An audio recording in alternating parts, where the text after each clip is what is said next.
তাহলে ডাক্তার সাহেব আলট্রাসাউন্ড করে পেটটা পরীক্ষা করেন তো কি সমস্যা। দেখি খাবার তুলে আগে দেন তো। আপনার তো হজম শক্তিতে সমস্যা আছে। ঠিক বলছেন ডাক্তার সাহেব, তাহলে আমারে ট্যাবলেট না দিয়া আমারে সিরাপ খাওয়া। এই নেন, হা করেন হা করেন।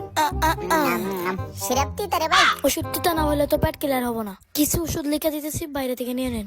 ভাই দেখো তো আসেন আসেন। কি ব্যাপার, অ্যাসিস্ট্যান্ট আবার আমারে কি করবে? ভাই ডাক্তারের ভিজিট আছে স্যার, আপনারে 2000 করে দিন, আমারে 1000 দিয়েন। সমস্যা নাই ভাই, দিমুনি ভাই। স্যার উনি আমার আত্মীয়, কম লাইকেন। এই নেন, আর আপনার ভিজিট দেন। ডাক্তার সাহেব আপনার চেম্বার থেকে কোনো ওষুধ দিবেন না? এই নেন, যা খায় খায়েন। এখনই জায়গায় নিলাম।